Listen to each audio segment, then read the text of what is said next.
Hey, Edwin Canistracci here. I'm enjoying some tea on a gloomy day, and we're talking about this band, Sonic Youth. If you watched my Screaming Trees video, you'll already know what my favorite Sonic Youth album is, because I did talk about that a little bit in that video. But that's alright, because this isn't a rankorama, and it's not a beginner's guide. It's just a good old-fashioned every album review. I decided to go the every album chronological discography route with Sonic Youth because I felt that worked with them the best. Of course, I have my favorites and I will talk about them.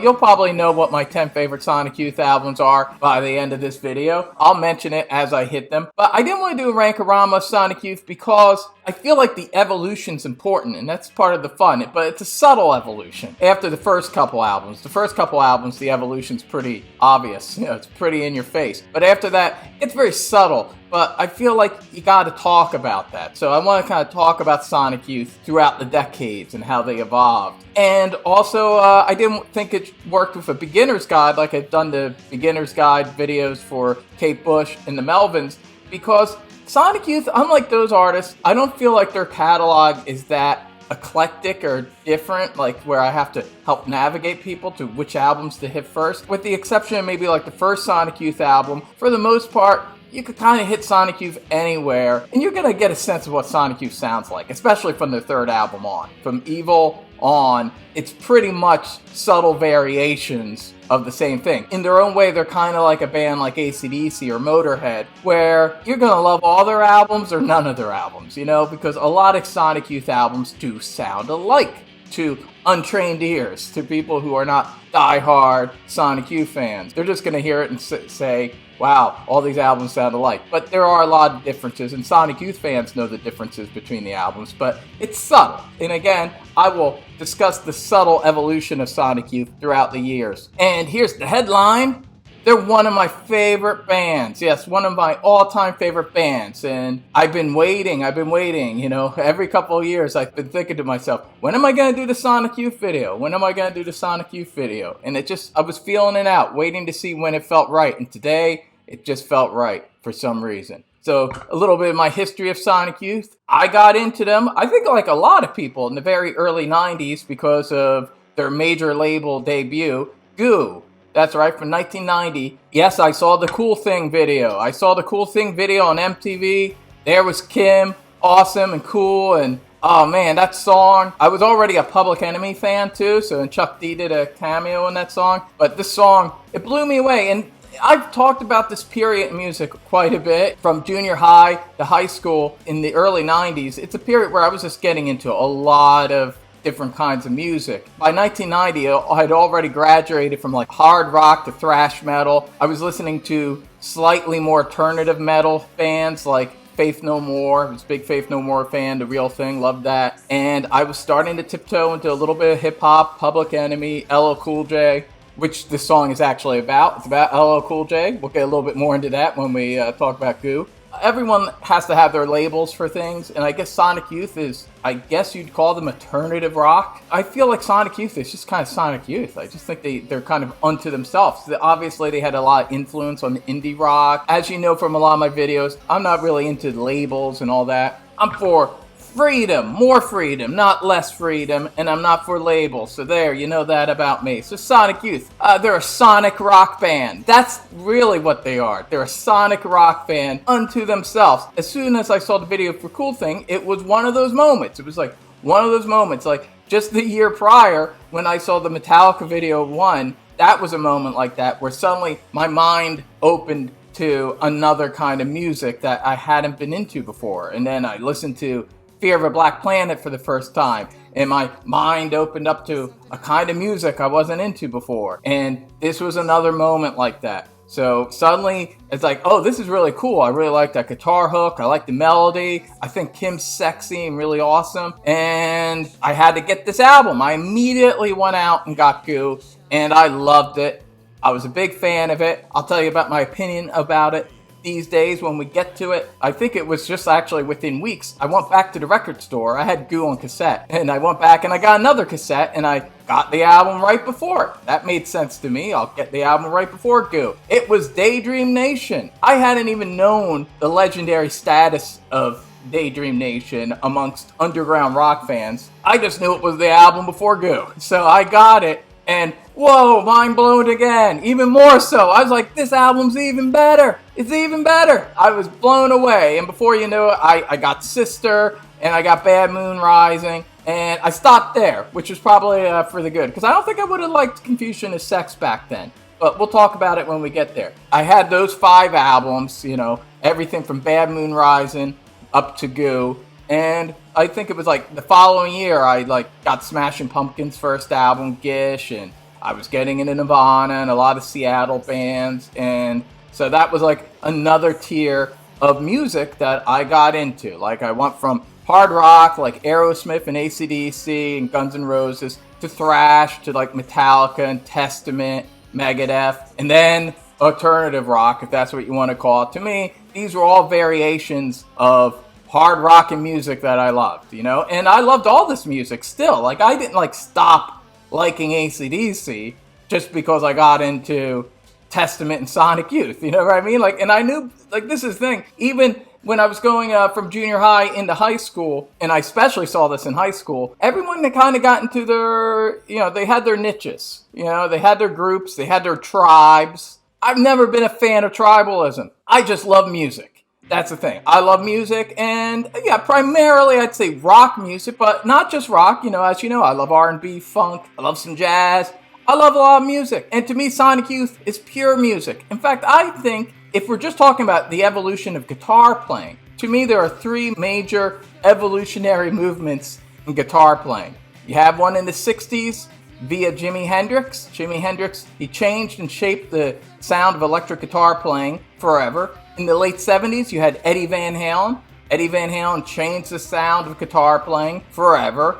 And I think Sonic Youth, it might have not had an impact on more mainstream popular music, but in the underground world, in indie rock, what Thurston and Lee were doing on the guitars, it was something different. I have not heard as radical of a departure in terms of guitar playing style post Sonic Youth as much as Sonic Youth was doing in the late 80s. To me, it was like the last great horizon to cross. This was as far as guitar playing can go with it still sounding like guitar playing. It maybe early on it didn't sound so much like guitar playing, but they eventually figured a way to get their experimental noisy sounds. They knew how to turn it into a hook eventually, and once they did, guitar playing was yet again changed forever, just like with Jimi Hendrix and Eddie Van Halen. I think a lot of people, they listen to these guitars and they listen to the sound, and that's something I've heard of non-fans say about Sonic Youth. Like the joke, there's that joke in Juno when she said, oh, it's just noise. Well, maybe if you listen to Confusion is Sex, I can get that. But, I'm sorry. If you listen to a lot of these albums and all you hear is noise, your ears just are not evolved, all right? They utilize noise sometimes in different textures and tones in a way that is not traditional, but it's not just noise. They know exactly what they're doing. And in fact, over the years, over the decades, Sonic Youth became the seasoned, almost jazz-like players, where the improvisation and their little jam sessions and things that they did on albums like Washing Machine and Murray Street, this is closer to, I guess, jazz music in a lot of ways. But it's not jazz, it's still rock and roll. It's Sonic Youth. You gotta listen to Sonic Youth. Sonic Youth fans know what I'm saying. It's not just noise by any means. And a lot of these songs, they're songs, and Sonic Youth became expert songwriters, and there's 3 of them in the band. And I love bands that have 3 singers and 3 songwriters. It's like the Beatles, Fleetwood Mac, early Kiss. I like when there's these personalities in a band and you jump from song to song. So you got Thurston songs, you got Kim songs, and you got Lee songs. Once in a blue moon, Thurston and Kim did a song together. But for the most part, it was Thurston songs, Kim songs, and Lee songs. And I love that. I love when bands used to do that because, it's like you're listening to an album and kind of anticipating who's singing the next song. Is this going to be a Kim one? Is this going to be a Thurston one? These songs have individual styles. I just wanted to address one other thing before jumping into the albums. Is I noticed over the years that there is a certain community, a certain fraction of the Sonic Youth fandom that does not like Kim Gordon, especially from, I would say, male indie bros. I call them indie bros, or punk rock bros. You know, there's some punk rock bros too that just don't like Kim. I think they think she's pretentious or obnoxious, and I've heard them openly criticize her, even though they claim to be Sonic Youth fans, and they say, hey, we're Sonic Youth fans. They love Thurston and Lee's songs, but Kim grates on them. They don't like Kim. I've heard this many times, and I've read this on the internet and bulletin boards and stuff like that. She's a controversial figure amongst some Sonic Youth fans, if you can believe that. All I can say is, yeah, you like what you like, but I gotta tell you, to me, we wouldn't be talking about Sonic Youth without Kim Gordon, all right? There's a reason why their two biggest songs are songs that she wrote and sang lead on. And this is no disrespect to Thurston and Lee as musicians and songwriters and singers. I love their songs. I love Thurston and Lee's songs, but Kim Gordon's the star in the band.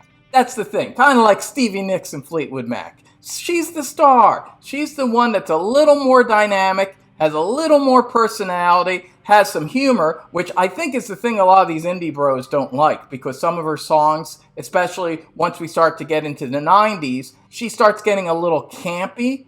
Thurston did too, to a degree, but not as much as Kim. But to me, it was that injection of humor, which I love. And satire, you know, this goes back to things I said I loved about Alice Cooper. There is definitely a show she's putting on sometimes. And if you saw Sonic Youth live, like in the early 2000s, Kim would kind of dance around the stage a little bit, and she was just a personality. And yeah, she had a performance artist background, so she always injected that into the music. Something like Cool Thing, like that's not the type of song that either Thurston or Lee would ever write. They're a little more reined in, kind of indie rock bros themselves, you know, or punk rock bros themselves. Whereas I don't think Kim ever put herself in that kind of box. And as a result, I think her songs are the most expansive and actually the most interesting. Yes, I'm saying it now, Kim Gordon is my favorite member of Sonic Youth, and I like her songs the best.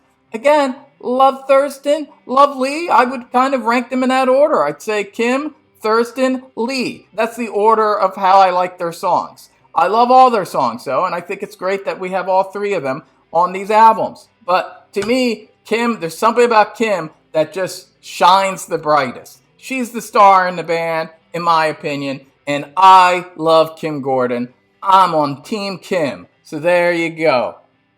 Let's get into this. I'm going to take you from the first Sonic Youth album to the last album. But it's already a little complicated because their first album's an EP. So I got to talk about this. But after that, I'm going to stick with the albums. That's right. I'm not going to talk about EPs because especially once we start getting into like the mid to late 90s, Sonic Youth started to have a lot of side projects and experimental EPs that were just like instrumental music or avant-garde stuff. I only have so much time here and it'd just be too much to put all in one video. So I'm not going to be discussing EPs for the most part. I'm not going to be talking about side projects. I'm not going to be talking about Chaconi Youth. I'm not going to be talking about live albums or compilations. I'm just sticking with the official albums, actual albums. I'm only going to make one exception now with their debut. And because it's their debut, Sonic Youth from 1982. This is technically an EP, not an album. Although the band themselves sometimes have referred to this as their first album,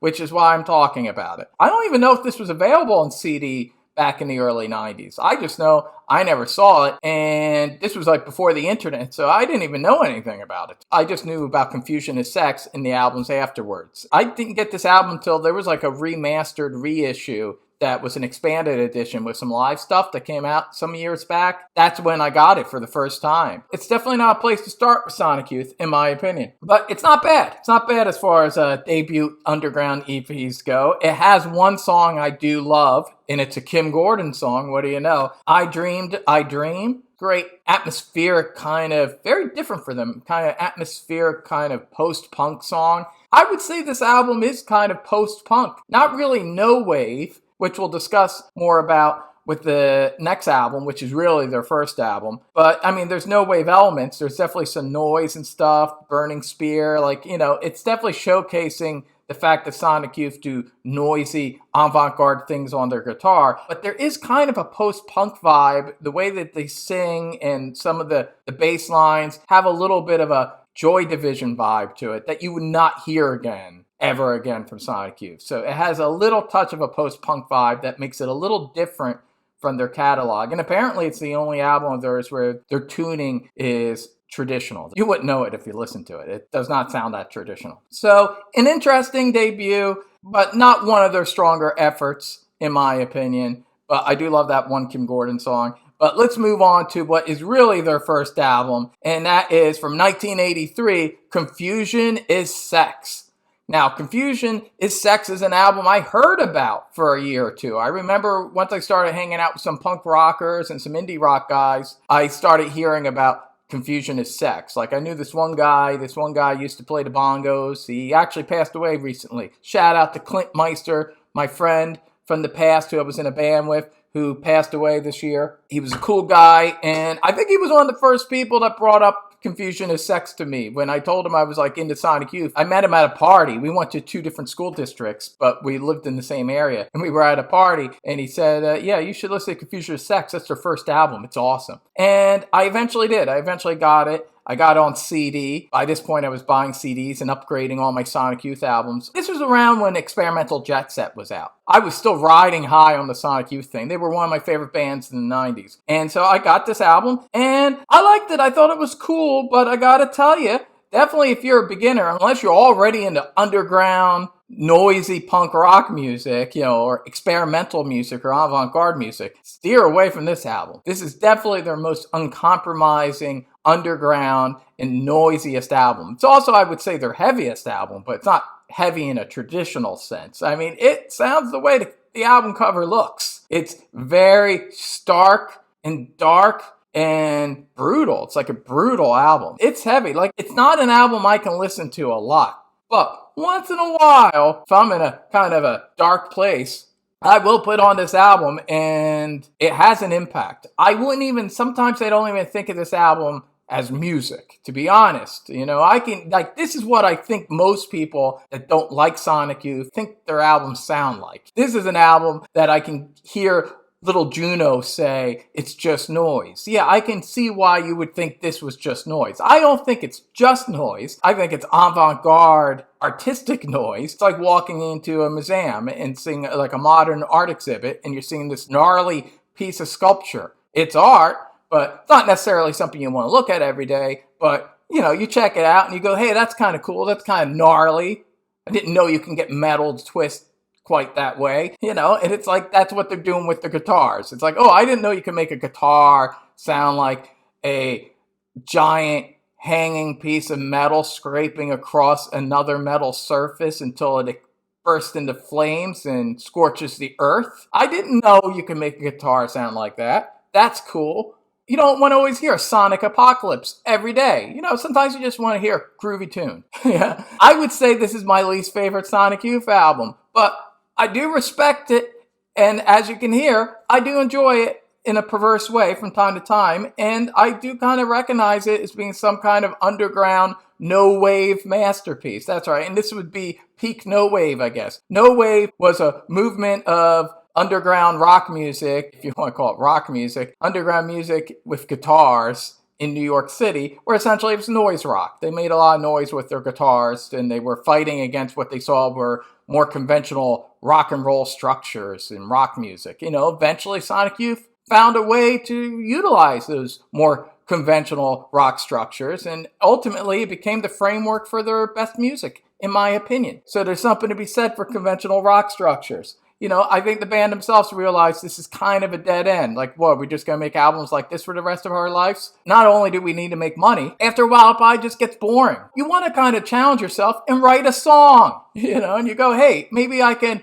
incorporate some noise with a chorus and a bridge. And naturally, I think people are drawn to creating things that have structure. I like making the nature scene the best, the Kim Gordon tune. It's kind of the thing that's most accessible on this album, although it's still not very accessible, but it has kind of a swagger to it I like. And the CD is often embellished with the Kill Your Idols EP. I have separated them because I'm OCD and I like separating my EPs from the albums. So I have the Kill Your Idols EP separate. Kill Your Idols is kind of more the same kind of music. Maybe it's slightly more evolved, but it's pretty noisy stuff and they work well together. So if you want to keep it on Confusion is Sex, it definitely flows right into it. But I like Kill Your Idols separately. But anyway, I don't want to keep on talking about Confusion of Sex. We have a lot of albums to get to. Moving on to their second full-length album from 1985, Bad Moon Rising. Isn't that an awesome album cover? In fact, it's my favorite Sonic Youth album cover. So badass. And like most of their albums, the music looks the way the album cover sounds. Now, Sonic Youth fans do love this album. It is highly regarded, but I don't know. I feel like it doesn't get all the credit it deserves. Like, usually people go to the third album, EVOL, as the album where Sonic Youth made this major leap forward. And yeah, that is the album where they kind of got their formula down, which more or less all the albums afterwards would be variations of that album to some degree. But this is still a pretty major leap from Confusion is Sex. I mean, it's like night and day in my opinion. Like, this is so much more musical. There's a lot of elements here that they would then utilize in a different way. I think the thing about Bad Moon Rising is it's an odd album in their discography because they really never did an album like it before or after. It's conceptual in a way that their other albums aren't either, in my opinion. Like, they're a very album-oriented band, yes, and the albums all have a very unique vibe. But the way the songs all flow together, and there's something about this content that just makes me feel like it's a concept album. And I feel like people that like prog rock, progressive rock and concept albums, I feel like this is an album that they could get into. And I feel like if you like stuff like early 70s Hawkwind or even some King Crimson and stuff like that, I feel like you could get into Bad Moon Rising. So I think they already have increased their accessibility tremendously with this album. To me, it's the major evolutionary step for Sonic Youth, this album. And this is why I immediately loved this album. Even as an adolescent, as soon as I put this cassette in and the gentle guitar started and that atmosphere in the beginning, with the intro and then going into Brave Men Run, my favorite song on the album, which, it's Kim Gordon again. Oh, the atmosphere. Like, this is the thing that they inserted. Like, whereas the first album, it did have an atmosphere, but it was like an ugly atmosphere. Whereas this has a dark beauty. This is where Sonic Youth start juxtaposing beauty with ugliness, which I think ultimately is the most defining characteristic of their music. Beauty juxtaposed with ugliness. Some albums and some songs lean towards one side more than the other. And this one, by the time the album is done, ugliness kind of wins, but it comes in with some beauty. And there's little moments here and there. And this is such a major leap for them. Love Brave Men Run in my family. And society as a whole. Oh, talk about atmosphere. This is musically what the movie Blade Runner is visually. That's all I can say. And they're doing it without synthesizers, This is with guitars. And there is some studio stuff that sounds like it's not just guitar, some stuff that they're doing. And again, that makes it a little different from any other Sonic Youth album. But still, a lot of these sounds are just from the guitars. And the pictures that it creates in your head, like I said, it sounds like the album cover. It's haunting. It's dark. It's powerful. It's powerful stuff. It's powerful music. It's cinematic in a way that I don't think Sonic Youth ever quite was ever again. Really, this is their most cinematic album. And I would say it's my fourth favorite Sonic Youth album. And I'm going to say right now, my favorite period of Sonic Youth is the period that more or less that I got into. It's 85 to 88. The four albums they did then, the four albums they did from 85 to 88 are my favorite Sonic Youth albums. And they always will be. There's just something about the evolution of those albums and how each album goes into the next. There's something about those albums, and to me, that's their most important period from an evolutionary standpoint. Even in that period, these four albums, this is very unique. And I guess what I'm saying is it's my fourth favorite Sonic Youth album. But there is a case. There's a case to be made that this is the greatest thing they ever did. And it's their second album. Wow. I Love Her All the Time. That starts off kind of melodic. Kind of like a ballad almost, but then, it creeps in. Oh, Sonic Youth, we know what you're doing. It creeps in and it becomes this dark, magical song. And the way that they utilize, again, I see this as controlled chaos. Not chaos, but controlled chaos, what a lot of great jazz musicians have done. And they're already doing it on this album. The second side's a little uglier and kind of a little more like Confusion is Sex, although I still think more evolved. It culminates with Death Valley 69. Great rocking track. This is catchy. Heavy, catchy, not for everyone, but definitely foreshadows where they're going with the next couple albums. And I love Death Valley 69. Very cool video that they made during that time period too for it. I love that song. And this album, kind of like Confusion is Sex, on CD, it's expanded. Not with EPs, but with 2 singles around that time. Halloween, an amazing song. I usually like songs entitled Halloween. I love this one. Kim Gordon song again, one of my favorite Sonic Youth songs. I love Halloween. And Flower, another Kim Gordon song, which is pretty cool. It's a rockin' hardcore punk feminist anthem. And they're good additions. Of course, I made it separate. I made a separate Flower Halloween 12-inch single on my iTunes because that's how I roll. Anyway, this is an amazing album. It's a very unique album in their catalog. And like I said, if you're into progressive stuff and cinematic stuff and you want to hear something that's going to blow you away, well, Bad Moon Rising is ready to blow you. There we go. Next is, for 1986, EVOL, which is love spelt backwards. You see what they did there?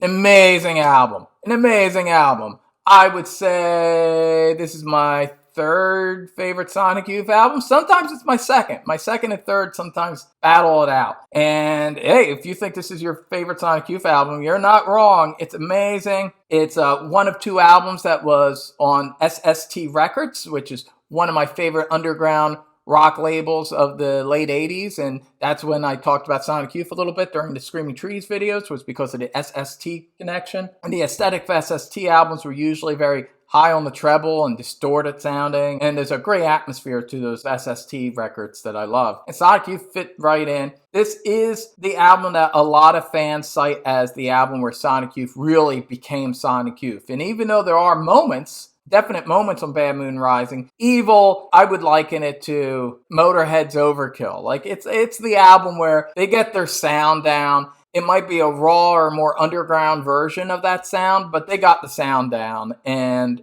all subsequent albums are going to be variations of the sound to a degree. Like, again, I do feel like if you jumped right from this album, let's say to Murray Street, it'd be like night and day. But if you go album by album by album, that's when the evolution becomes more subtle. But this is really the beginning, and it's great. It's one of the most amazing albums they ever recorded. It's amazing that this is in 1986 too. I mean, just think that Bad Moon Rising and EVOL were out in the mid-80s. Like, think about what music sounded like in the mid-80s. Like, this was very radical, revolutionary stuff going on. Not even from a songwriting standpoint or a lyrical standpoint, but from a sonic standpoint. And that's the thing about Sonic Youth. It's why I think the word Sonic is in their name. It's like all about textures and tones. And I'm very into textures and tones, especially with guitars. So when I listen to Sonic Youth, it's like ear candy to me. And it starts off that moody song, moody, brooding, wandering song, Tom Violence. I love it.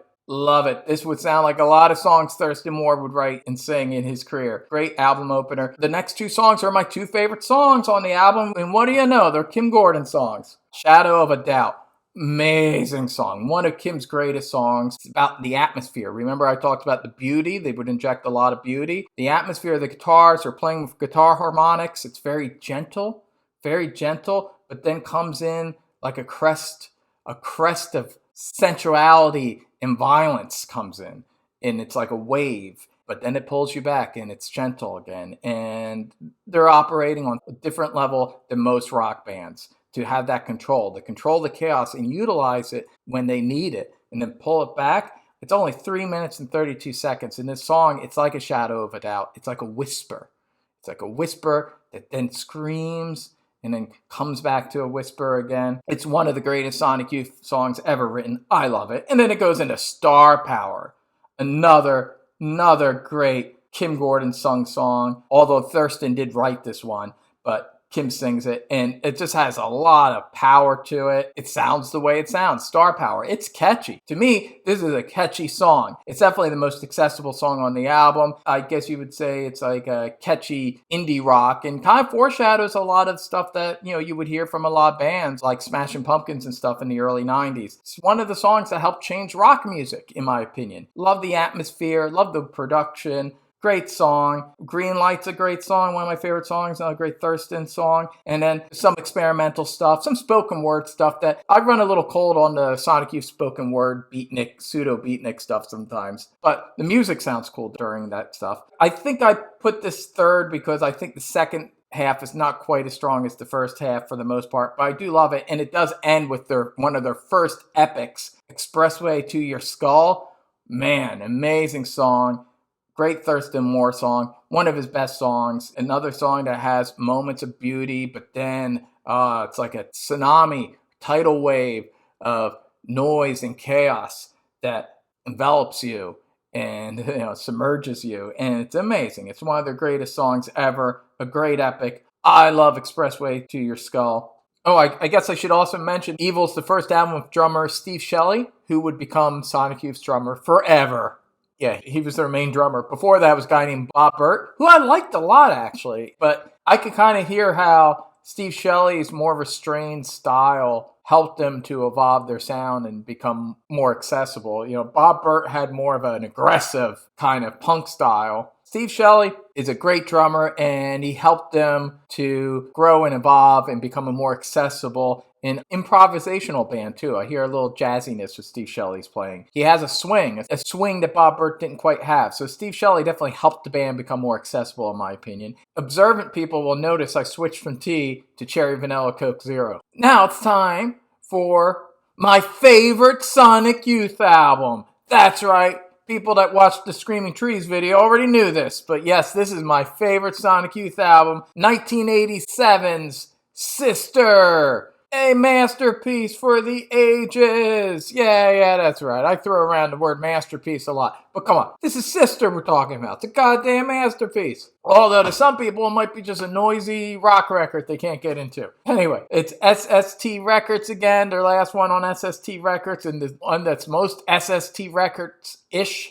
And again, a subtle progression. Now at this point, the progression's more subtle, but we get one pretty much on every album. This is getting them a little more defined, a little more focused, a little more accessible, but also a little more rocking. More rocking in kind of a traditional rocking way. I'm sure the art snob, no-wave Sonic Youth of just a few years prior would have been very cynical about Sister. They would have been like, oh, you're rocking now?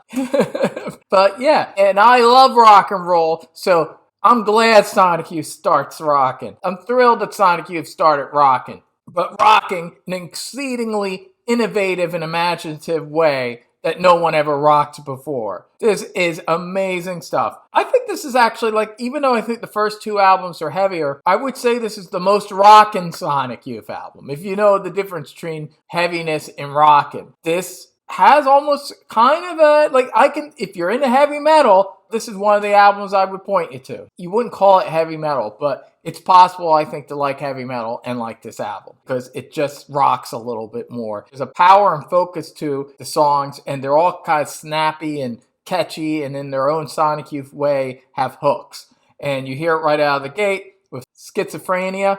Schizophrenia, one of my favorite Sonic Youth songs. Amazing song, mainly a Thurston Moore song, but there's a little bit of Kim Gordon stuff thrown in. I love it. Love the guitar, that very uniquely Sonic Youth sounding guitar in the beginning and with the drums. And it's one of their best songs. I love it. I really love the Thurston Moore track, the rocker second track, I Got a Catholic Block. Woo! Man, just listen to that goddamn song. It just hits you. It's like a punch in the face. I love I Got a Catholic Block. Ugly, snarling, and catchy all at the same time. Beauty lies in the eye. Atmospheric, and now here comes the beauty, like the song suggests, but it's dark, atmospheric beauty. This is a song that sounds like it could have been on Bad Moon Rising. Has that atmosphere to it. Futuristic, dark, atmospheric song. Love it. Lee Renardo's even rocking out more. Kill Time, Pipeline Kill Time, that's a heavy song. Pacific Coast Highway, another one of my favorite songs. Great Kim Gordon song. It starts off heavy, but then gets atmospheric and kind of beautiful and makes you think a little bit of the Pacific Coast Highway. You got this fun cover, Hot Wire My Heart, which is a catchy kind of punk rock tune. And then you get to my very favorite Sonic Youth song, Cotton Crown, with 2 Ks, Cotton Crown. Both Moore and Gordon sing this song. It's one of the few songs that has a dual lead. We're going to speed up as we go, as we hit the albums, because there's only so many ways I could say dark and atmospheric and beautiful, right? I mean, that's the thing. As Sonic Youth really solidify their sound, there is going to be less to say about their albums. So this will speed up. But right now, yeah, this is, to me, this is the greatest Sonic Youth song. Everything I love about Sonic Youth is in this song. Cotton Crown, to me, it's an anthem. It's a Sonic Youth anthem. I saw them live play Central Park for free, 2002. It was on the Murray Street tour, and I'll talk a little bit more about that show when I get to Murray Street. It was after 9/11. It was 2002 in New York City, and there's that line where Thurston says, when he sings New York City is forever, he really belted it out at this show. He said, New York City is forever. And man, you'll never hear so many people cheer. It was this massive wave of cheering in Central Park when he said that after 9/11. It meant a lot to a lot of people in New York City. So this is, I think of this song as a New York City anthem. And it was a great moment as someone who had lived in New York 2 times in my life. At that point, it was just 1 time in my life. But as someone who had lived in New York, it meant a lot to be at that concert at that moment. One of my favorite moments ever at a live concert. And then the album ends with a really great Thurston Moore rocker, White Cross, heavy song, heavy, one of their heaviest songs, heavy. It's great. There are some versions of Sister that also include a bonus track of Master Deck, which is this experimental kind of hip-hop kind of song. I don't like it. I never really liked it. I don't like the Master Deck EP. I think it's kind of a jerk off. Yeah, I think it's a pretentious jerk off where they're kind of trying to do Confusion is Sex, but with hip hop beats, and it's definitely not how this album should end. Sister ends with White Cross. That's the way it should end. I want to hear Sonic Youth play their goddamn guitars. Call me old fashioned. All right, here we go. Now we're going to what many considered to be their greatest album, and I don't blame them. Objectively speaking, this is probably their greatest album. And it's my second favorite Sonic Youth album. I don't know, Sister just rocks a little bit more to me, so that's why I give Sister the edge. But goddamn it, Daydream Nation from 1988 is a masterpiece, and objectively, I would say it's their best album. My second favorite, but objectively, yeah, this is where most people should start. This should be the gateway album for most people. If you're into hard rock, heavy metal, alternative rock, start with Daydream Nation, or maybe the album right afterwards. I would say either of those 2 albums, Daydream Nation or Goo, are good gateway albums. They worked for me. This was the second Sonic Youth album I ever heard. Again, it's another step in the evolution, kind of in the same way Sister made them a little more concentrated, a little more hard rocking. This continues with that trend, but the production is cleaner, considerably cleaner than Sister, and it sounds like the album an underground band makes right before they jump to a major label. Like, it just sounds like they're definitely more professional now. This is a more professional and controlled and cleaner Sonic Youth, but still rocking and distorted. And I mean, it's not a sellout album by any means. It's just finding ways to take their sound and put it in a framework that's more accessible for people.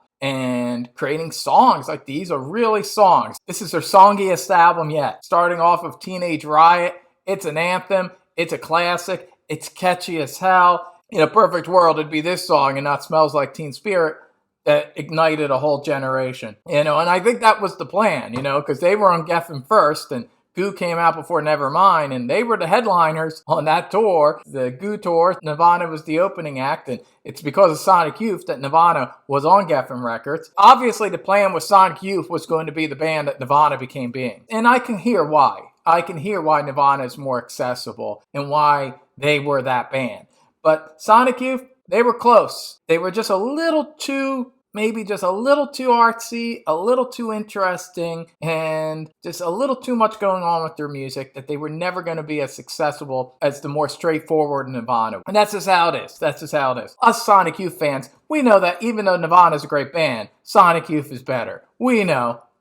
Now, anyway, yeah, you got Teenage Riot. It's an anthem. It's great. Silver Rocket. Oh, man, listen, hey, Kim might be my favorite member, but Thurston, he's right next to her. They are a great songwriting combo. Great song, Silver Rocket. It's a snappy little rock and roll tune, but Sonic style. The Sprawl, one of my favorite songs. Actually, let me look at this. Yeah, The Sprawl is my favorite song on the album. A lot of atmosphere. This definitely sets up. A lot of the songs set up their style that they will further develop on Goo. It's all here. The Sprawl sounds like a song that could have been on Goo. I love the Kim swagger and her delivery. I love Kim's voice and I love her delivery. This has feminine swagger. Yeah, you know, I'm a big fan of masculine swagger, but I also like feminine swagger too. And Kim's all about the feminine swagger. She's totally got it with The Sprawl. She just sounds like this cool, tough chick that's been around the block. I love her voice, and I love this song. You know, and that chorus is really catchy. I think kind of like what Tom Violence is for Thurston Moore as a songwriter,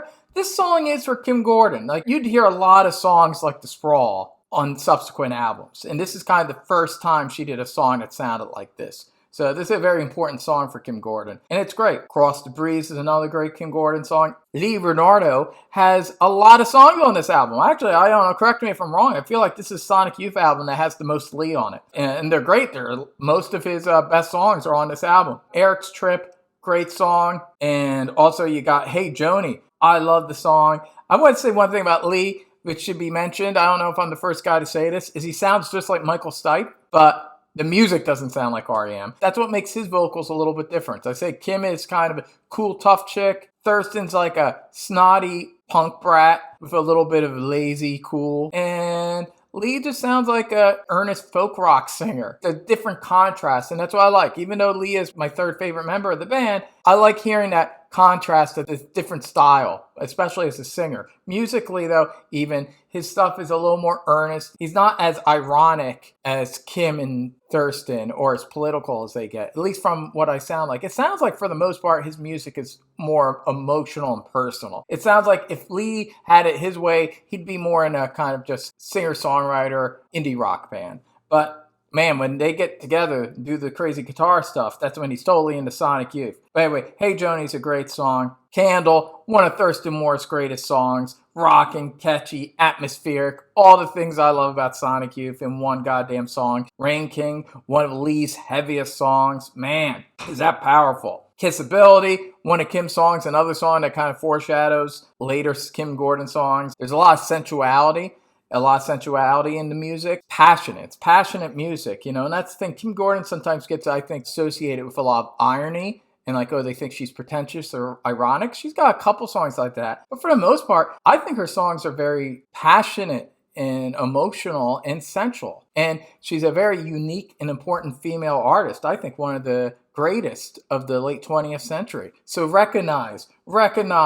And don't be scared of a powerful, smart, sexy woman that sings songs like Kissability. Embrace it. Embrace Kissability. Amazing song. And then you got the trilogy, which is great and ends with a real rocker. Probably the heaviest song on the album, Eliminator Jr., Kim Gordon. Heavy song. Heavy, tough, punk rock song. This whole album is a masterpiece. It's a masterpiece for the ages. Oh, and it goes without saying, listen to these albums on vinyl if you can, because they all sound even better on vinyl. Sonic Youth is a perfect band for vinyl because it's all about the texture and tonality of the guitars, and you get the full sense of the space and what they're doing musically on vinyl. So not to sound like too much of a music geek, but to be a music geek, listen to these goddamn albums. Those 4 albums you should definitely listen to on vinyl. They are the 4 albums from Bad Moon Rising to Daydream Nation. They're my 4 favorite Sonic Youth albums. And this is a masterpiece. And it's a great gateway album. And now we're going into the 90s. And we're talking about the album that first got me into Sonic Youth. Goo, their major label debut, and for many, many years they would stay on this label, Geffen. So this is the beginning of a long and fruitful relationship. This continues the evolution that every album has been leading to. This is even more accessible and even more focused and a little more commercial than Daydream Nation, to the degree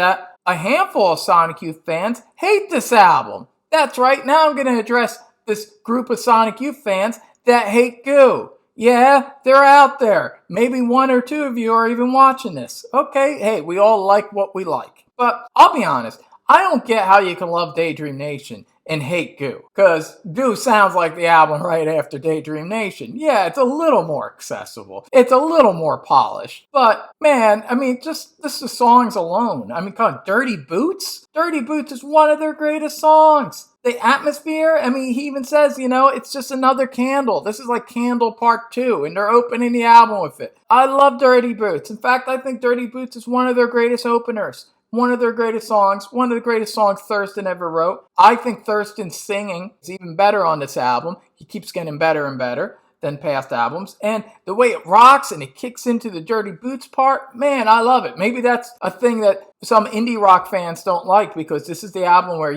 they start rocking even more. They keep kind of rocking and rocking a little more, kind of peaking with the next album in terms of their rockiness. But to me, there's still a lot of atmosphere here. Still a lot of atmosphere. Dirty Boots is a perfect example of atmosphere colliding into rocking. And Dirty Boots is a song, hey, that's a song that I think a lot of people would get into. It's a great fun video too. I love the song. Then you got Tunic, which is kind of like the Sprawl Part 2. And it's an amazing song. One of Kim's greatest songs. About Karen Carpenter. Very touching, very moving. Doesn't sound ironic at all. It sounds very empathetic, actually, towards her. And it's wonderful. It's wonderful songwriting, wonderful lyrics, wonderful singing. Tunic's one of the greatest songs ever written. There you go. Tunic, Song for Karen, one of the greatest songs ever written. A total extension of what Kim was doing on Daydream Nation, and I love this song. Mary Christ, rockin' tune. And of course, you got Cool Thing. Now, this is something different. This doesn't sound like something that'd be on Daydream Nation. It sounds like the beginning of 90s Sonic Youth. And it's one of Kim's greatest songs. I wouldn't say it's one of my favorite Sonic Youth songs, not anymore, but I do love it. I do recognize it as a great song. And if it wasn't for Cool Thing, I wouldn't have gotten into Sonic Youth. That was the video I saw. And the song is really clever and fun. That's the thing about Sonic Youth that I dig about them, is that Sonic Youth can actually be fun. Even though they're very avant-garde at times and very dark and confrontational at times, they're also kind of fun. Cool Thing is written, Kim Gordon even said, it's kind of a self-deprecating satire on a liberal feminist, which she is. She interviewed LL Cool J, and she was a fan of LL Cool J and, thought he was handsome and cool, and she wanted to talk to him. So she did an interview, and then she was like surprised and shocked that LL Cool J was kind of sexist towards her, and he didn't like punk rock music. And I was like, Kim, what are you thinking? Why did you think LL Cool J, ladies love Cool James, why did you think he was going to be some guy that liked avant-garde punk rock music and was like a feminist? I don't know why you would think that, but that's what she's making fun of herself for, saying that she was kind of shocked by LL Cool J's attitude, and then she decided to write a song about it. But she's making fun of herself more than she's making fun of LL Cool J. And then on top of it, she had Chuck D come in, and it's awesome to hear Chuck D on the song. And this is the thing that makes Kim Gordon, in my opinion, the best songwriter in Sonic Youth. This is a level of satire and irony that I don't think even Thurston Moore at his best could achieve. Kim Gordon's writing in a way that is far more complicated and interesting than most songwriters could handle. And it's something that's sadly missing in a lot of, let's just say, certain politics. And I don't want to get too political now, but I'm just saying there's something to be said for people that can inject humor and satire into their politics and create a complex song that deals with racial issues and gender issues and gets involved in it.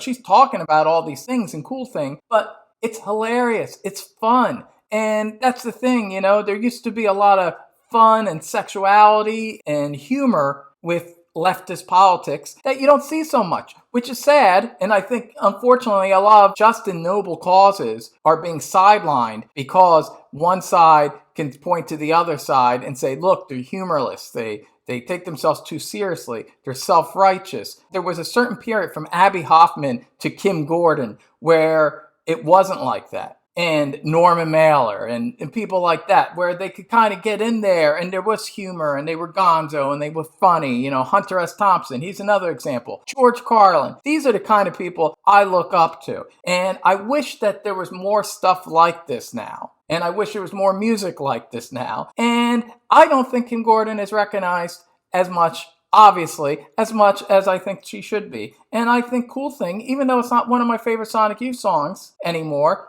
I still think it's a masterpiece. I think it's one of the great singles of all time. And I think Kim Gordon needs to be recognized more. This, to me, is like John Lennon type shit. There you go. And I think Sonic Youth fans that don't like Cool Thing, you're being a grouch. All right? This is a fun song, and it's smarter than you realize. Oh, and then we got beautiful song from Lee Renardo. Beautiful, dark, atmospheric song with great melodies, great use of noise. Now, I will say this is the one song I'm not crazy about. I don't like My Friend Goo. It's the only song that just sounds like a throwaway song. Sounds like something she wrote in 2 minutes. Definitely not Cool Thing level. But everything else she did is great on it. Love Cinderella's big score. That's great. Disappear from Thurston Moore, third single on this album that didn't do anything, but it should have because it's an amazing song. Great video. Love the video for it. Disappear is actually one of my favorite Thurston Moore songs. Dark and atmospheric. Central. This is one of his most central songs. Love it. And it ends with an epic tune, one of my favorite Sonic Youth songs, Titanium Expose. Titanium Expose. It was always one of my favorite Sonic Youth songs. I still remember the first time I heard this song. It blew me away. It's another song like Cotton Crown that has dual vocals with both Thurston and Kim singing lead on it. And man, it's heavy and central. It's both sides of Sonic Youth colliding, The verses get kind of dark and atmospheric and sexy, but then it gets really heavy, almost thrashy at times. It's a great song, and I believe it was also in the Pump Up the Volume soundtrack. Awesome song. Definitely a song to play for headbangers and people into metal. I would play them Titanium Expose. And now we're getting to an album that some Sonic Youth fans, that same group that didn't like Goo, well, they really hate this album. Oh, they hate Dirty. And I've heard a lot of Sonic Youth fans say this is their worst album. I kind of get this one a little bit. All right? Like I said, I don't get the hate for Goo. But Dirty, I can kind of hear why some people would hate this. Now, again, to casual fans that probably only know Goo and Dirty because they're two of their biggest albums, they're probably like, what the fuck? People don't like Dirty? Yeah, a lot of Sonic Youth fans hate this album because they just think it's a dumb sellout grunge record. Now, it really isn't. That's where they're taking it too far. I mean, it's a little dumb by Sonic Youth standards. I'll explain that a little bit when we get to probably the dumbest song on the album. But yeah, you can hear it's 1992. You can hear that Sonic Youth wants to be as successful as Nirvana in their own way. But that's the thing. They're still doing it in their own way, and that's partially why it never happened. That's why they never became the next Nirvana, because they still were too Sonic Youthy.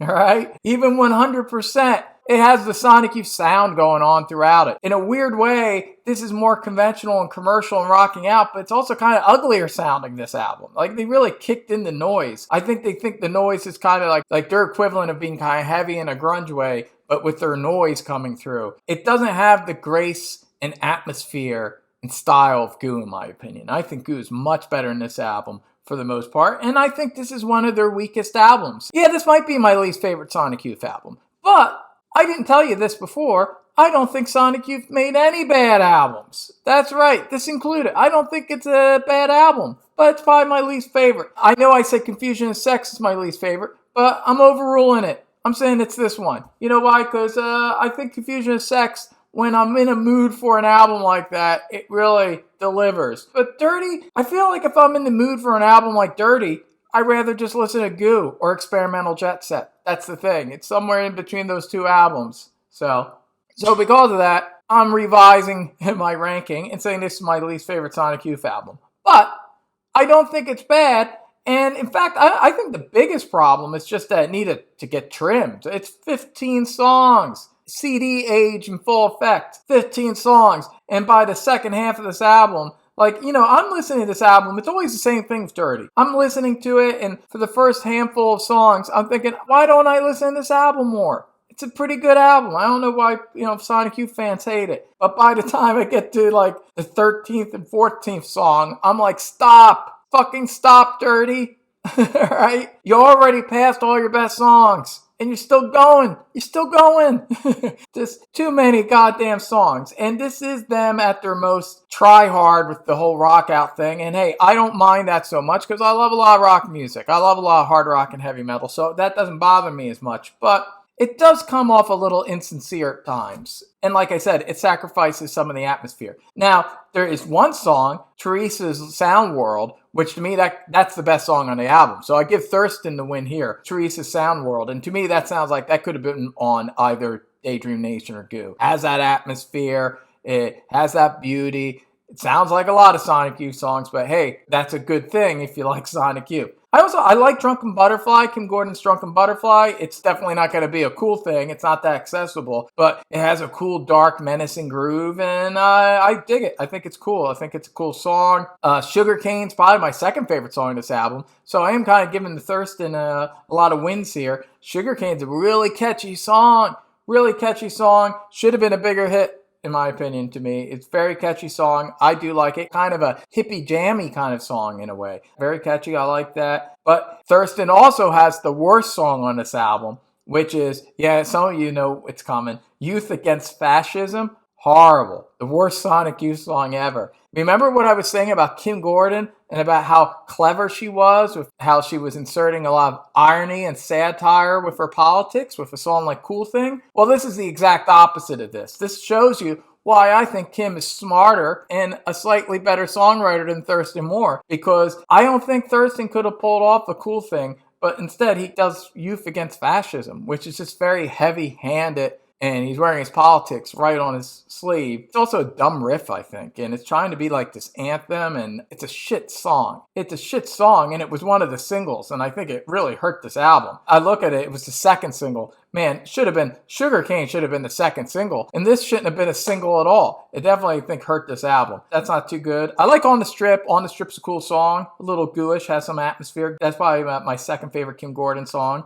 after Drunken Butterfly. Overall, like I said, if you cut out half the songs and if you cut out Youth Against Fascism, it would have been a pretty solid follow-up to Goo. But it's too bloated and it's a little too meatheaded at times that, yeah, it's their weakest album. But I don't hate it. I still think it's decent. But I get the hate. That's all I'm saying, is I get the hate from some of you hardcore Sonic Youth fans. Moving on to 1994. I was very excited when this album came out. I loved this album as a teenager, and I thought it was, at the time, their best after Daydream Nation. I don't think that anymore. I actually prefer Goo than this album these days. But this is still a really good album, and it's definitely a step up, a few step ups from Dirty, in my opinion. This is from 1994, experimental, jet set trash, and No Star. Yeah, that's the album cover I go with. I don't think most people get that. The idea is when you go into the CD, you open up the booklet, there's these different alternative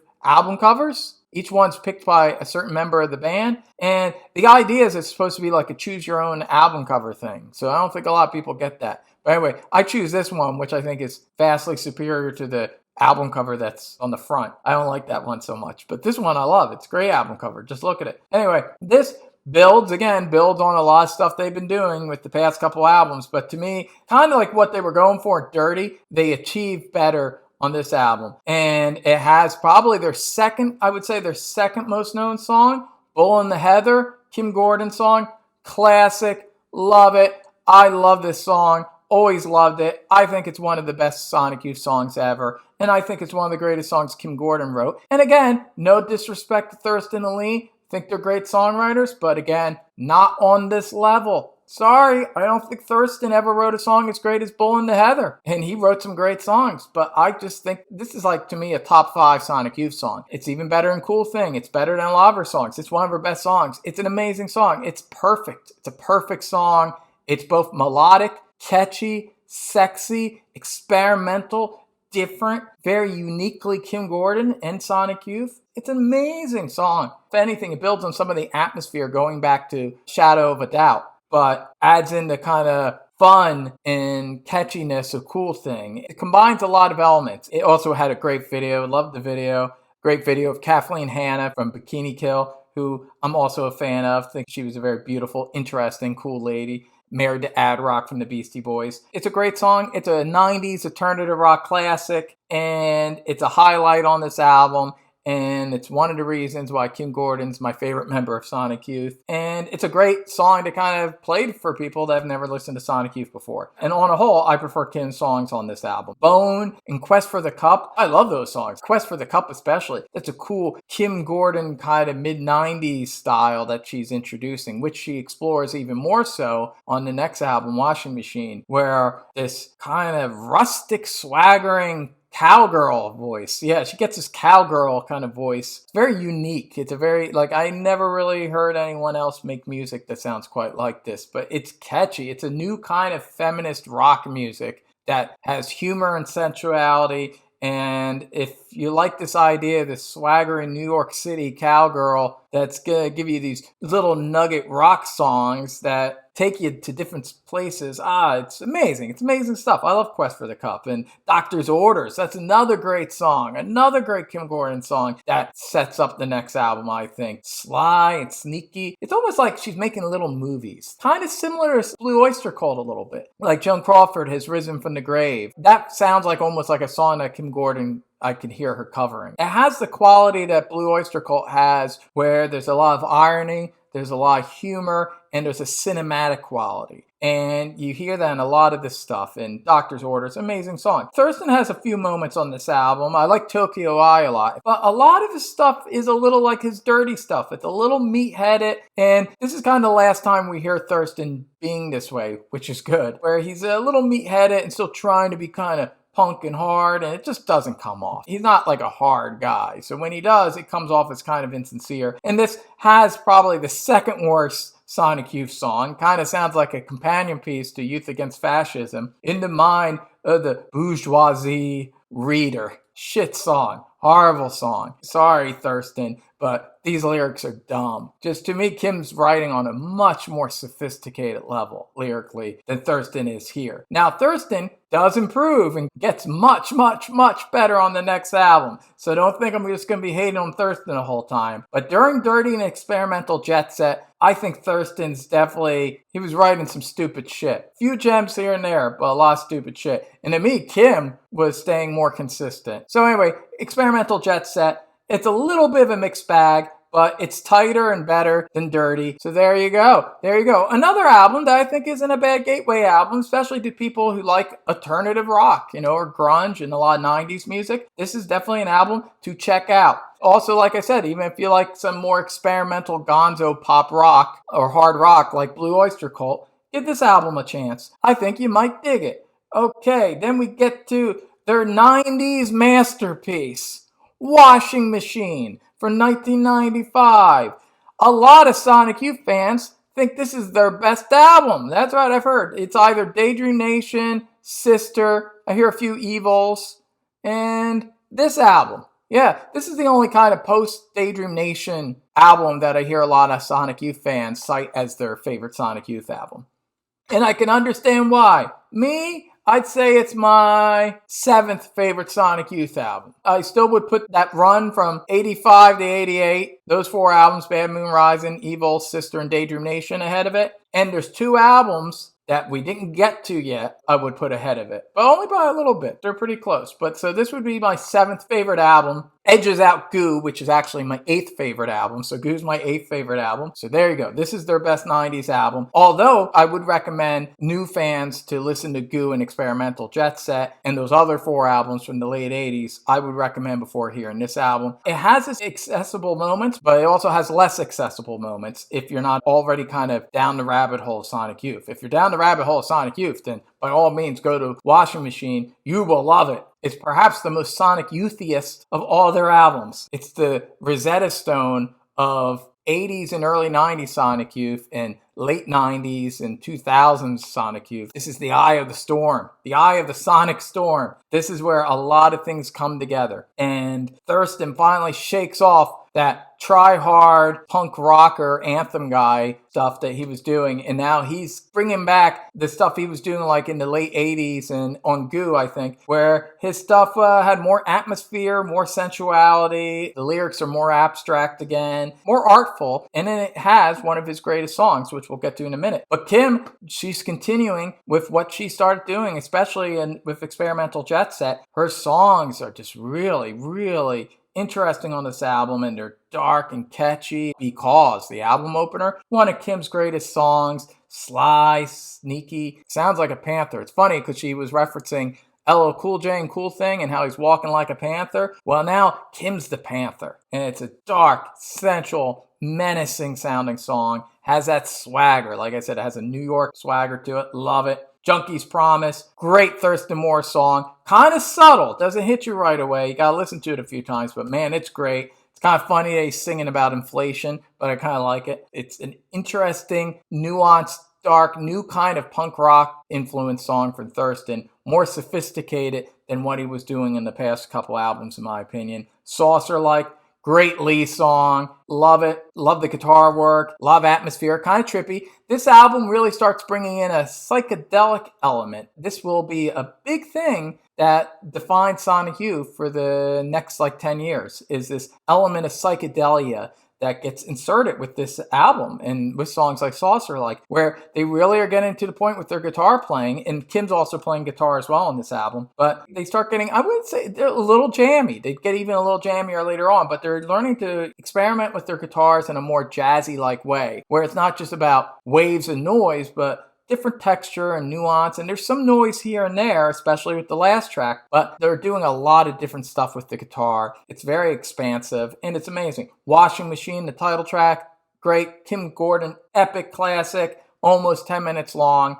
It's her epic. There's two epics on this album. Thurston's got one and Kim has one. This is her epic, and it's great. I love Washing Machine. It's heavy. It's got a punk vibe, but then in the midsection, it gets all jivey and cool. I love the lyrics. I love how she sings. I love mid-90s cowgirl Kim Gordon. I think she sounds cool. And then we got Unwind. Beautiful. I almost would call it, I guess I'd call it a ballad. It's a Sonic Youth style ballad. Beautiful song by Thurston Moore. Beautiful guitar work. This is the kind of stuff I want to hear from Thurston. And thankfully, from this point on, we hear a lot of stuff like this from Thurston. It's an amazing song, beautiful guitar work. It's one of their most beautiful songs. I love Unwind. Little Trouble Girl, great Kim Gordon duet that she does with another cool Kim Deal. I'm a big Breeders fan, so I like hearing them do a song together. And this is a little beautiful, haunting, very different, not like anything she ever did song, kind of loungy, kind of pop rock song. Then we get some heavier kind of punk type songs, No Queen Blues, Panty Lies, all good stuff. It's all leading up to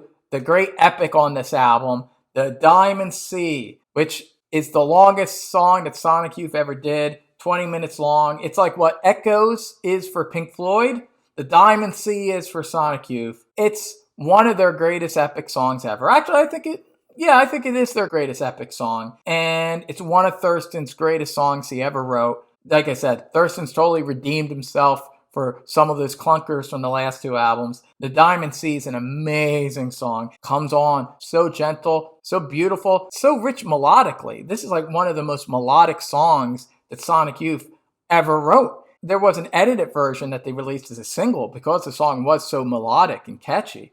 This is the thing. The song, it's this beautiful pop rock song in a way. In a Sonic Youth way, this sounds like a pop rock song. If people were hipper, this should have been a hit, the edited version of this song. But it was still a little too subtle and sophisticated, I think, for most rock fans. But where it goes, man, whoa. This is probably their greatest use of sonic power and sound that they've ever done. There is another song that we'll get to which comes close. But man, to me, this is not noise. This is maybe if you listen to Miles Davis in a silent way, and that sounds like noise to you, yeah, you'll think this sounds like noise too. But then you got some problems with your ears, my friend, because this is improvisation, it's experimentation, it's art, but it's not noise. I mean, there's some noisy moments here and there, but the way they're utilizing it, it's musical. This is music. Maybe music you're not entirely used to, so it hits you in a certain way that makes you feel like it's not music, but it's music. This is music, and it's music at its highest level, in my opinion. The Diamond Sea is a masterpiece. It's a masterpiece on a masterpiece album. And yeah, the Diamond Sea, come on. You got the Sistine ceiling and the Great Wall of China. Well, fuck that shit. Give me the Diamond Sea any day of the week. All right, and then we're getting into 1998, 1,000 Leaves. Now, this is an album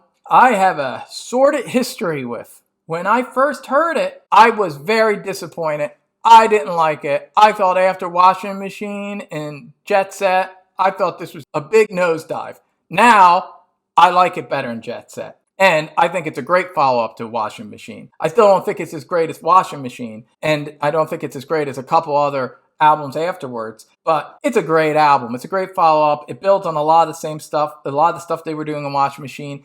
It is more subtle, and it's a little less accessible, especially in certain moments of the album. It took me a while to get into. It took me actually almost like 15 years to really get into this album. There was always some songs like Sunday and stuff, which was a fairly accessible song that I got into. But it took me a while, and especially Kim's songs, I found this was the first time where I wouldn't say I was totally down with the criticism of Kim, but I found some of these songs a little grating and hard to get into. Now I've kind of opened up to them, and I think they're amazing. I love a lot of her songs. I love like Female Mechanic Now on Duty, which is a great song, and French Tickler I really like. I really like her songs on this album. I'm not crazy about the spoken word stuff. She has this little spoken word thing in the beginning, and the last song, Heather Angel, kind of goes off the rails a little bit at the end, but all the other tracks she has on this album I really like. I really like the style that she's developing into. It's very organic. It's a very organic new kind of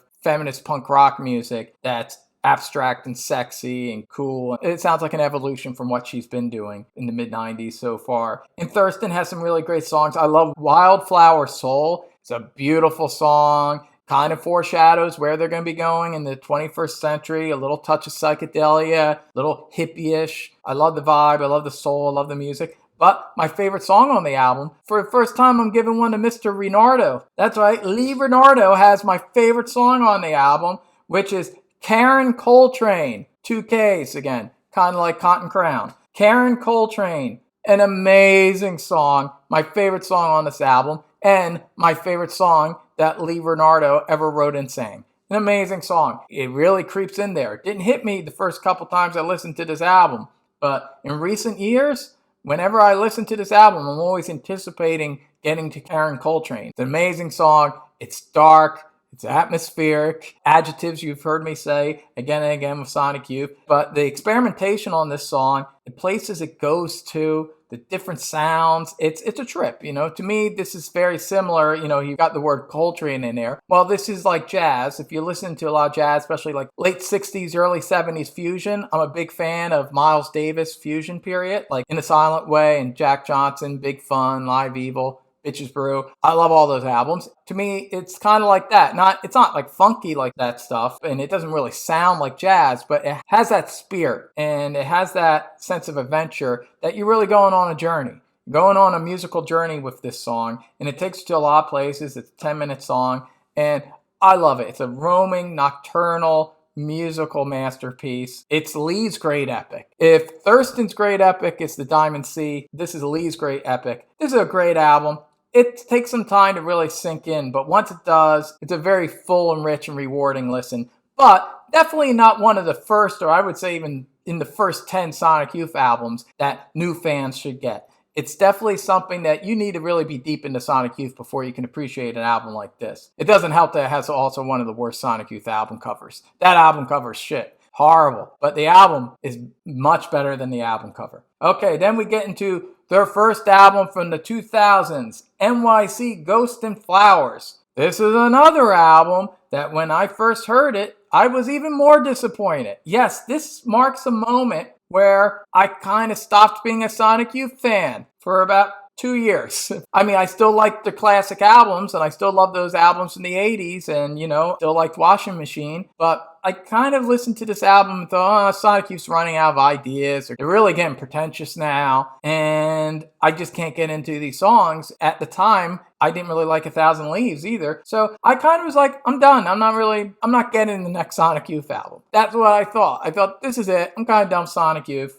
I think they hit a brick wall, and I was done after this album. And it's definitely not one of their strongest albums, but like 1,000 Leaves, it has grown on me in recent years, and now I really like this album. It's subtle, it's even jazzier, it brings in this touch of psychedelia and things that they will explore, perhaps more effectively on the next couple albums, but I like it a lot. It has that New York atmosphere. I love the atmosphere. I love the first song, Free City Rhymes. I love it. As someone that's lived in New York twice, I gotta tell you, it captures the feeling, really captures the feeling. I like Kim's song, Never Mind, What Was It Anyway? Her kind of critique of the whole grunge thing in the 90s and Nirvana. It kind of putters out towards the end, in my opinion. Definitely not as strong as the couple albums before it, but not as bad as I thought back in the day. Listen, I'm a sucker for the Sonic Youth tone and atmosphere. If they got that, like on Free City Rhymes, and that song has in spades, I'm pretty much halfway there. Not an album I would point new fans towards, but after you got all their 90s stuff,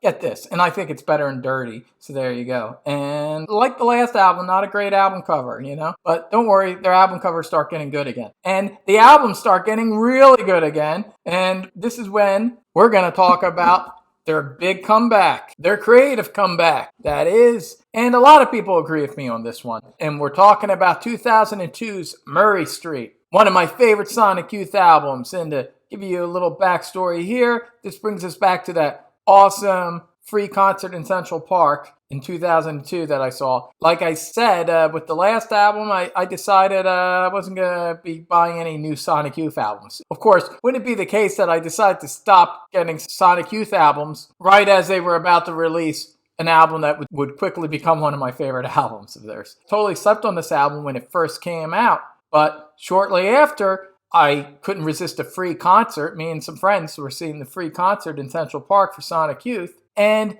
they were playing a bunch of new songs. Yeah, they played a lot of classics, but they were playing a lot of songs from this album. They pretty much played half this album, if not more. And it's a testament to songs when you hear them new, live. When you hear a song you never heard before in a live setting, you don't always digest the song, the way you would a song you've heard many times before. You got crowd noise and you're hearing it live, and it's not always the best way to digest a new song, in my opinion. But these songs were so strong that I remembered hearing them for the first time live at that Central Park show, and I remember thinking, wow, that's an amazing new Sonic Youth song. Is this their new album? What's going on here? And then they did another one, and all these songs. It's like, these are some amazing new songs. What's going on here? Does Sonic Youth have some kind of creative comeback or something?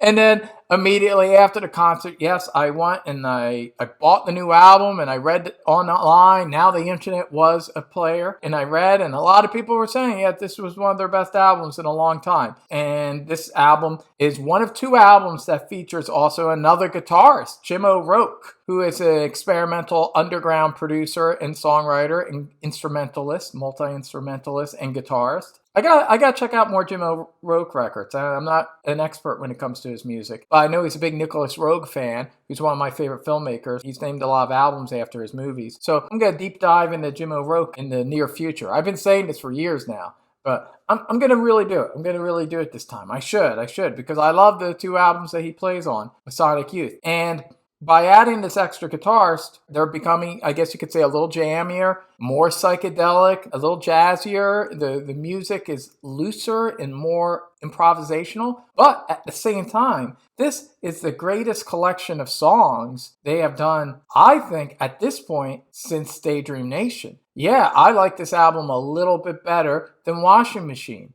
I love Washing Machine. Going song from song, I think this is a little stronger. It's a little stronger. So this is my sixth favorite Sonic Youth album. Hey, and if it's your favorite, I can understand why. It's an amazing album. Starts off with The Empty Page. Amazing song. Thurston's right in there. He's writing great songs again. It's not just about the atmosphere and the mood, which I liked in the last album, but these songs are really strong. There's a real songcraft being implemented here that we haven't heard in a while. You could argue that these songs are even stronger than stuff they've written in the past. It's very melodic. This is one of their most melodic albums they ever written. And I would say this is another potential gateway album. Maybe if you're more into the hard rock and stuff, I would go towards Goo or Daydream Nation. But if you like a lot of indie rock or a lot of college rock, alternative rock, or even some pop music or jazz, I would actually point you to their 2000s era, because pretty much all the albums from this era are pretty melodic. And I think it's something that, even people that like stuff like the Grateful Dead and things like that, I think could get into this album. So I definitely would recommend this album to a lot of people that like music like that. Empty Page, amazing song. Probably my second favorite song on the album is Disconnection Notice. Disconnection Notice is another one I remember them playing live at that show, and it really stuck with me. And it's another great Thurston Moore song. Man, he's writing some really great hooks and melodies, and it's moody, and I love the atmosphere. It's one of his great songs. I love Disconnection Notice. Rain on Tin, epic track. I love the sound of the guitar. It's powerful and beautiful. It's some of their best jamming they've ever done on a song. The guitars, the way they all intertwine with each other. It's like a painting. It's watching a painting of music unfold before your ears. Karen Revisited, sequel to Karen Coltrane. It's all right. It's a good song. I like it. It's not as good as Karen Coltrane, but still a worthy follow-up. Plastic Sun's a good Kim Gordon rocker. Her first song on this album. It's mainly been Thurston for the most part, but I like Plastic Sun. It's a cool kind of rocking song. But this is where Kim shows that she hasn't been slacking off. She's just been holding back. Sympathy for the Strawberry. Yeah, Sympathy for the Strawberry, in my opinion, is Kim Gordon's great epic. Like I said, Thurston has the Diamond C, Lee has Karen Coltrane, and Kim has Sympathy for the Strawberry. I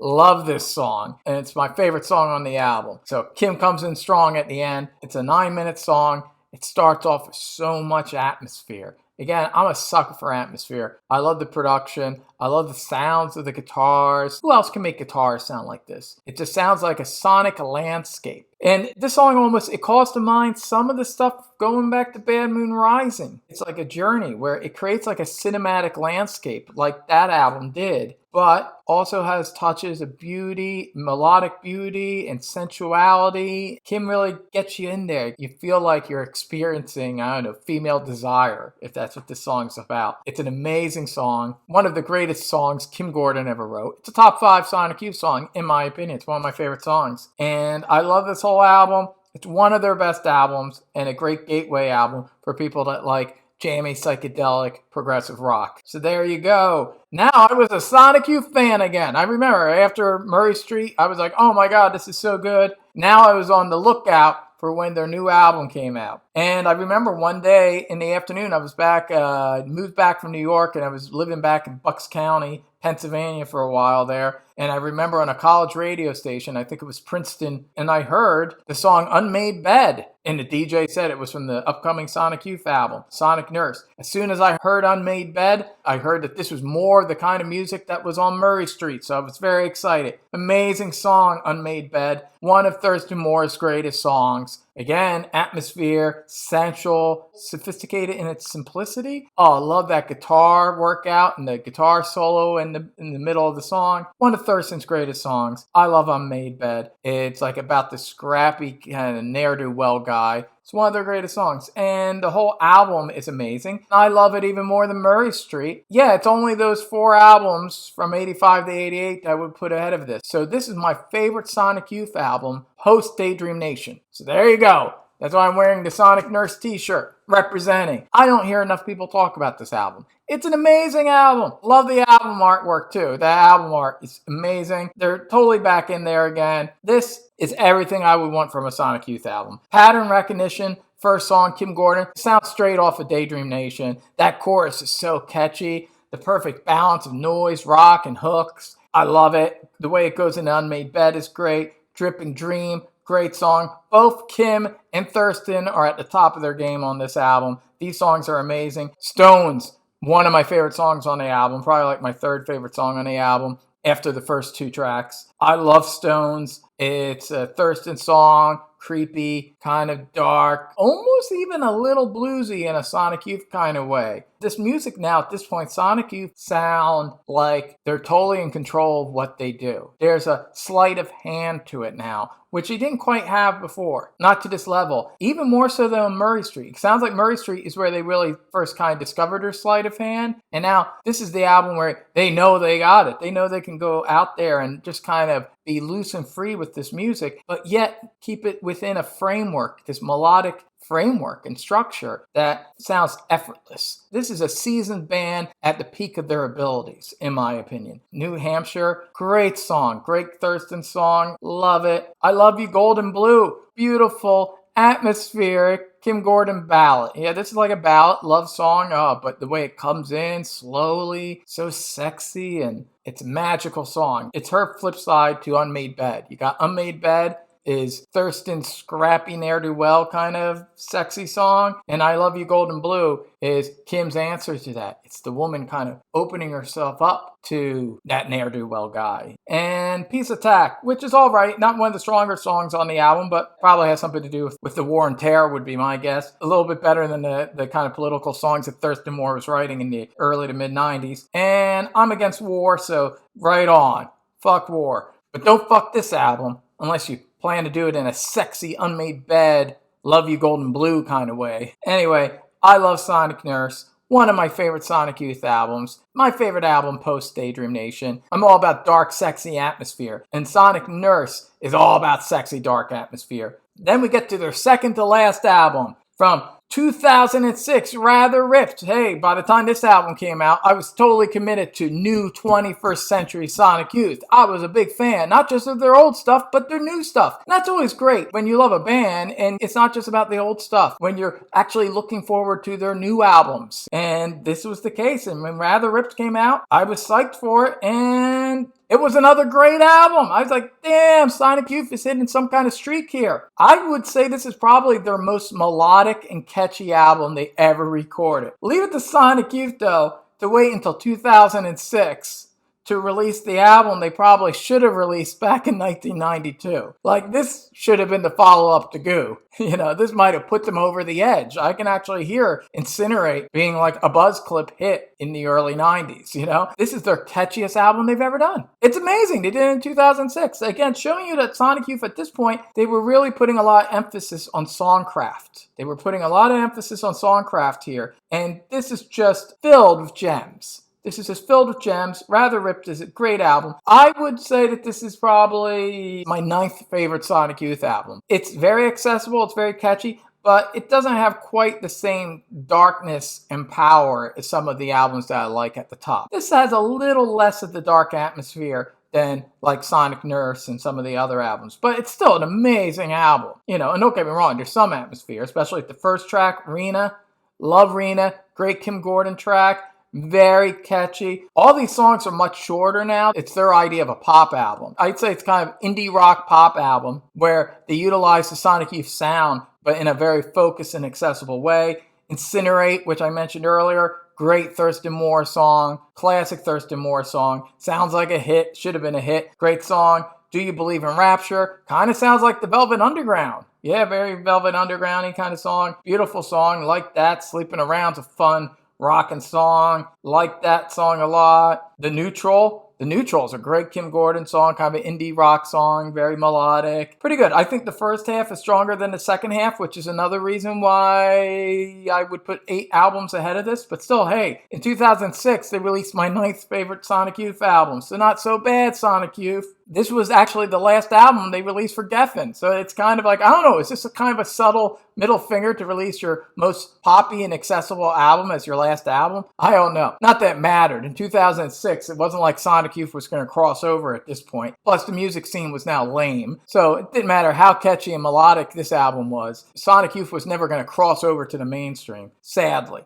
Talking about sadly, it's the last Sonic Youth album, The Eternal, from 2009. This is the 15th and final Sonic Youth album. It released on Matador, prominent indie label, which released a lot of Pavement, and this actually features Pavement's bass player. Kim was now focusing solely on guitar playing, and they brought in Mark Ibold, very underrated bassist for Pavement. I always loved his bass lines in Pavement. Cool New York bartender, too. Cool guy, great bassist, and they bring him in. And I'm sure, God, Mark Ibold must have thought, hey, this is going to be a long-term gig. Yeah, because, you know, Pavement was no longer existing by this point. So he was probably thrilled to be in Sonic Youth. This legendary band that's been around for 3 decades. They're an institution, Sonic Youth. This is it. I'm on Easy Street now. I can quit bartending. He must have thought that. I'm sure he did. And then, look what happened. All right, we'll get to that in a minute. But I'm saying, I feel sorry for Mark Ibold. I'm sure he was very disappointed this didn't lead to a long-term gig. But he does a great job. Great bass playing. And I can actually hear him.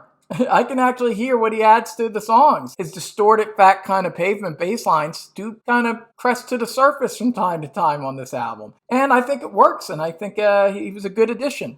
I wouldn't mind hearing more albums with him. And this is a really good album. I would say of the 2000s, of the 21st century albums, that streak of albums, it's my least favorite of the bunch. But not by much. I'd say this is my 10th favorite Sonic Youth album, so it breaks the top 10. Kind of builds on Rather Ripped, where the songs are shorter and catchier and accessible, but it brings back a little more of a harder punk edge to some of the material. And I say the production's dry. I mean, that's the thing. When you get to Sonic Youth, it's like AC/DC. You got to talk about the production sometimes just to distinguish how they're a little different. Like the way Ball Breaker was very dry sounding. Well, this is like their Ball Breaker. It's a very dry sounding Sonic Youth album. And you never really heard Sonic Youth be dry before. This is the only time they're very dry. It's interesting to listen to them with this more dry, in-your-face kind of production where the songs just sound like people playing guitars like in a room. So they lose some atmosphere, but they gain some intimacy and intensity. Another great Kim Gordon opener.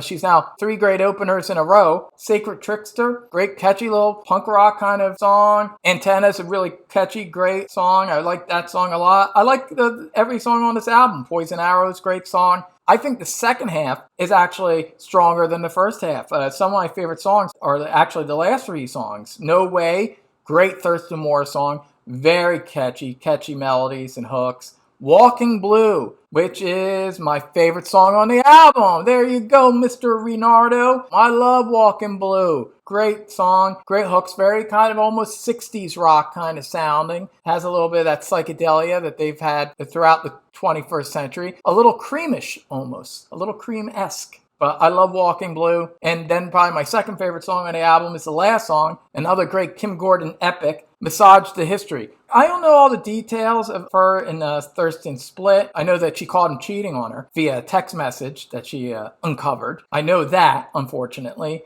It's very sad. But Massage the History almost sounds like if she didn't know then, I don't know, she sensed something was happening or something was wrong. Maybe I'm reading into that, but that's what it sounds like this song is about. It's like massage the history. Like think about our history together. Think about our past. Think about how long we've been husband and wife and all we've done together. I don't know. Maybe I'm putting that into the song because I know what happened. People know, especially if you've lived with a person for that long, that even if it was on a subconscious level, it had to be kind of working itself in there. So Massage the History is sadly a very fitting last Sonic Youth song for the last Sonic Youth album. It's dark, restless, central, and sad and beautiful all at the same time, the song. And it also features an acoustic guitar, which is a little different for them, mixed with the electric stuff. It's an amazing song. Another great Kim Gordon song. And like I said, a fitting yet sadly fitting end for Sonic Youth. Because that's it. Once Kim and Thurston split up, that's it. There was no more Sonic Youth. Because Sonic Youth, at the heart of Sonic Youth was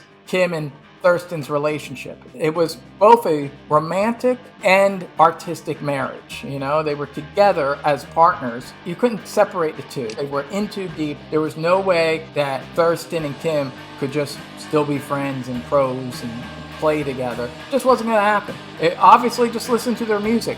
They're passionate, romantic, creative people with likewise temperaments, I'm sure. Obviously, when it ended badly, and that's the end of the band. No more Sonic Youth, so it's very sad. But I don't want us all to be sad. It's what it was, and despite the sad way it ended, I will say this, it doesn't affect the legacy. Even though the shit that went down at the end between Thurston and Kim was tragic, it doesn't take away from the 3 decades worth of wonderful music and art that they created together. Their union enriched the world, in my opinion. So thank God that for 3 decades, Kim and Thurston were together, because it resulted in Sonic Youth, who, in my opinion, are one of the great bands of the 20th century. And I don't hear enough people talk about Sonic Youth. Outside of like indie rock circles and some critics here and there, you don't really hear Sonic Youth get talked about that much anymore. Perhaps because they never really crossed over as big as Geffen Records probably hoped they would, or the band themselves probably hoped they would. But to me, they are one of the most important rock bands of the 20th century. More people should talk about them, and their music is timeless. Sonic Youth sounds like 2022 music. Any album from any period, just put it on, it fits now. All the shit that's going on in the world, oh man, We need Sonic Youth. We need Sonic Power. We need music that has passion and invention and atmosphere, and it's confrontational, but also sly and subtle and makes you think. This is the kind of music that elevates rock music. It's a profoundly less interesting world of Sonic Youth not actively making music. So it's a sad thing. But fortunately, they made 3 decades worth of music, so we have all these albums that we can go to. So when listening to this, if you're new to Sonic Youth, give them a chance, 1 album at a time. That's what I did, going back to Goo in 1990, 1 album at a time, until one day I had all their albums, and they're one of my favorite bands. So that's it. That's me, Edwin Canestracci, reviewing every Sonic Youth album. I did it. I'm exhausted. My voice is almost gone. That's it, and rock on.